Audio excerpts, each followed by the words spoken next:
عثمان بزدار کی کرپشن کی پہلی فائل لیفٹیننٹ جنرل نوید مختار کے دور میں میجر جنرل فیض حمید نے بنائی تھی۔ یہ اس وقت ڈی جی سی تھے۔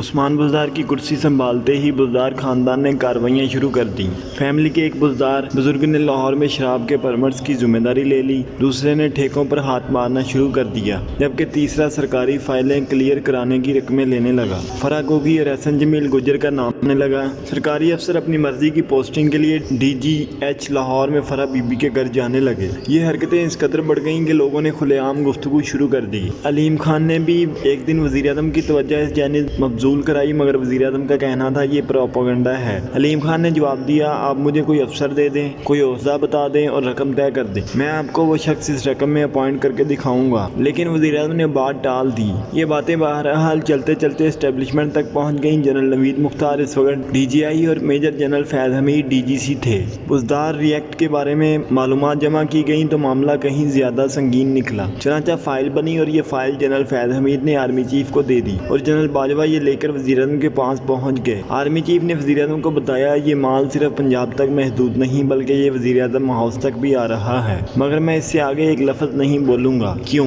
کیونکہ آپ کو شرمندگی ہوگی۔ وزیر اعظم تھوڑی دیر فائل دیکھتے رہے اور پھر اسے سائڈ پر رکھ دیا اور شہباز شریف کے مقدموں پر گفتگو شروع کر دی۔ میں یہاں آپ کو یہ بھی بتاتا چلوں، عثمان بزدار کے خلاف پہلی شکایت اسد عمر، شاہ محمود قریشی، پرویز خٹک اور فواد چودھری نے کی تھی۔ یہ چاروں 2019 کے شروع میں اکٹھے آرمی چیف کے پاس گئے تھے اور ان سے درخواست کی تھی آپ ہماری عثمان بزدار سے جان چھڑوا دیں ورنہ ہم 6 ماہ میں فارغ ہو جائیں گے۔ ان کے ساتھ ایک اور سیاستدان بھی تھی اور یہ بات مجھے اس سیاستدان نے 2019 کے وسط میں بتائی تھی۔ آرمی چیف نے اس میٹنگ کے بعد بزدار کی فائل وزیر اعظم کو پیش کی تھی، مگر خان صاحب کی نظر میں بزدار کے جرائم نہیں تھے۔ ان سے جب بھی بات کی جاتی تھی تو وہ مسکرا کر جواب دیتے تھے آپ کو نواز شریف، شہباز شریف اور آصف علی زرداری کی کرپشن نظر نہیں آتی۔ یوں محسوس ہوتا تھا وزیر اعظم اپنے لوگوں کی کرپشن کو سرے سے کرپشن ہی نہیں سمجھتے تھے۔ بہرحال قصہ مزید مختصر، جنرل نوید مختار کے بعد lieutenant general Asim Munir D G I بن گئے۔ جنرل فیض حمید 29 اپریل 2019 تک ڈی جی سی رہے۔ یہ اس کے بعد ایڈجوٹنٹ جنرل بنا کر جی ایچ کیو بھجوا دیے گئے۔ جنرل عاصم منیر بھی پنجاب کی صورتحال سے پریشان ہو گئے۔ وقت کے ساتھ ساتھ کرپشن میں اضافہ ہوتا جا رہا تھا۔ Secretary to C M Tahir Khurshid اس ریئیکٹ کا اہم ترین مہرہ تھا۔ سی ایم ہاؤس میں یلو کلر کی چٹوں پر فیصلے ہوتے تھے اور افسروں کو باقاعدہ تاریخ دی جاتی تھی، آپ کے پاس فلاں تاریخ سے فلاں تاریخ تک وقت ہے، آپ اس میں جو بنا سکتے ہیں بنا لیں۔ دوسری صورت میں انہیں نئے سرے سے ادائیگی کرنا پڑتی تھی۔ یہ صورتحال جون 2019 تک ناقابل برداشت ہو گئی۔ چنانچہ D G I general Asim Munir نے وزیر اعظم کو مطلع کرنے کا فیصلہ کیا۔ جنرل باجوہ مڈل ایسٹ کے دورے پر جا رہے تھے۔ ان کا مشورہ تھا میں واپس آ جاتا ہوں تو ہم دونوں اکٹھے وزیر اعظم کے پاس جائیں گے اور انہیں صورتحال کی سنگینی کے بارے میں مطلع کریں گے، لیکن ڈی جی آئی کا کہنا تھا وزیر اعظم کو بر وقت مطلع کرنا میری ذمہ داری ہے، میں اگر خاموش رہوں گا تو یہ میرے حلف کی خلاف ورزی ہوگی۔ بہرحال قصہ مزید مختصر، جنرل عاصم منیر نے وزیر اعظم کو ٹھوس ثبوتوں کے ساتھ فائل دے دی۔ وزیر اعظم ناراض ہو گئے اور انہوں نے آرمی چیف کو فون کر کے جنرل عاصم منیر کو ہٹانے کا حکم دے دیا، جس کے بعد وزیر اعظم اور آرمی چیف کے درمیان 15 جون 2019 ہفتے کے دن 5 گھنٹے طویل ملاقات ہوئی۔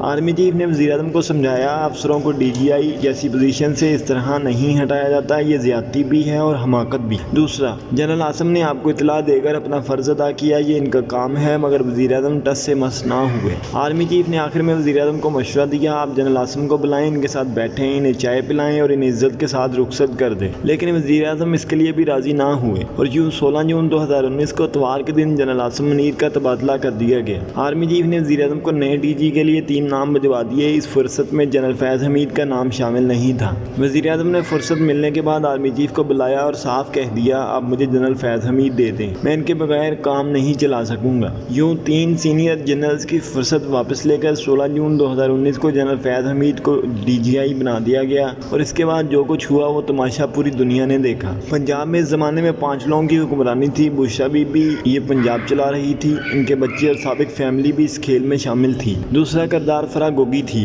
یہ بشرا بی بی کی دوست اور دست راست تھی، آپ ان کے اختیارات کا اندازہ بھی نہیں کر سکتے۔ تیسرا کردار طاہر خورشید تھا، یہ سیکرٹری ٹو سی ایم تھا، آپ اس کے اختیارات کا اندازہ اس چیز سے لگا لیجئے پی ٹی آئی نے اس زمانے میں صرف ایک ضمنی الیکشن جیتا اور وہ طاہر خورشید کے داماد احسن سلیم بریار کا الیکشن تھا۔ یہ خاصا متنازع ہوا۔ طاہر خورشید نے اپنی صاحبزادی کی شادی پر 1 ارب 25 کروڑ روپے کی سلامیاں اور گاڑیاں وصول کی اور بقول چودھری پرویز الہی میں نے زندگی میں اتنی مہنگی شادی اور اتنی سلامیاں نہیں دیکھی۔ طاہر خورشید کے سمدی بریار خاندان نے اب ایک ٹیلی ویژن چینل بھی شروع کر لیا ہے۔ طاہر خورشید اس وقت لندن میں ہے اور یہ بھی اعظم خان کی طرح وعدہ مآب بننے کے لیے تیار ہے۔ چوتھی طاقت وزیر اعظم خود تھے۔ یہ بھی آئی جی اور چیف سیکرٹری کے ذریعے صوبہ چلانے کی کوشش کر رہے تھے۔ عمران خان نے 3.5 برسوں میں 7 آئی جی اور 5 چیف سیکرٹری تبدیل کیے، لیکن اس کے باوجود صوبہ نہ چل سکا۔ کیوں؟ کیونکہ صوبے کے تمام تنابیں بشرا بی بی، فرح گوگی اور طاہر خورشید کے ہاتھوں میں تھی، اور جب تک ان کا بندوبست نہ کیا جاتا صوبہ نہیں چل سکتا تھا۔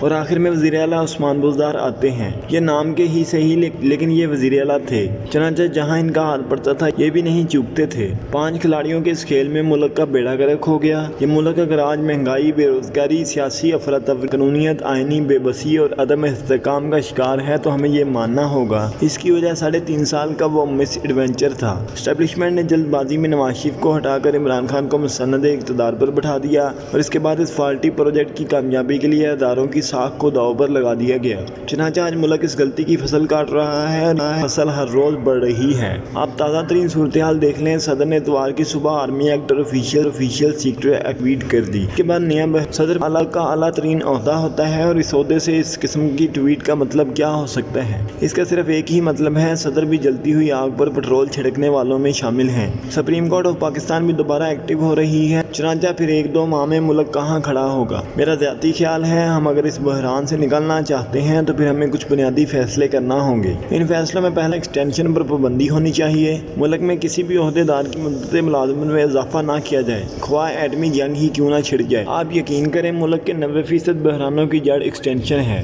دوسرا فیصلہ، مسلح افواج کے سربراہوں کا تعین سینیارٹی کی بنیاد پر سپریم کورٹ کے ماڈل پر ہونا چاہیے۔ وزیر اعظم کے پاس یہ اختیار نہیں ہونا چاہیے۔ میرا چیف اور تیرا چیف نے ملک کو برباد کر کے رکھ دیا ہے۔ تیسرا فیصلہ، آپ نے آئین میں جتنی ترمیم کرنی ہے ایک ہی بار کر لیں، اور اس کے بعد آئین میں کوئی تبدیلی ہوگی اور نہ کوئی چھیڑ چھاڑ، اور چپڑاسی سے لے کر صدر تک پورا ملک اس پر عمل کرے گا۔ اور چوتھا فیصلہ، عدلیہ میں ڈائریکٹ انڈکشن ختم کر دی جائے، فوج کی طرح عدلیہ میں بھی بھرتیاں ہوں، اور جج فلٹر ہو کر سپریم کورٹ تک پہنچے۔ اب ہر سیاسی جماعت اپنی مرضی کے وکلا کو جج بنا دیتی ہے، اور وہ آ کر ملک کی مزید مت مار دیتے ہیں۔ یہ سلسلہ بند ہونا چاہیے۔ اور آخری فیصلہ، خدا کے لیے ملک پر رحم کریں، یہ آپ کا اپنا ملک ہے۔ ایسا سلوک تو کرائے کی سائیکل سے بھی نہیں ہوتا جو ہم اس ملک سے کر رہے ہیں۔ چنانچہ کھلے دل سے غلطیاں مانیں اور بڑے فیصلے کریں۔ یہ ملک اس صورتحال میں نہیں چل سکے گا۔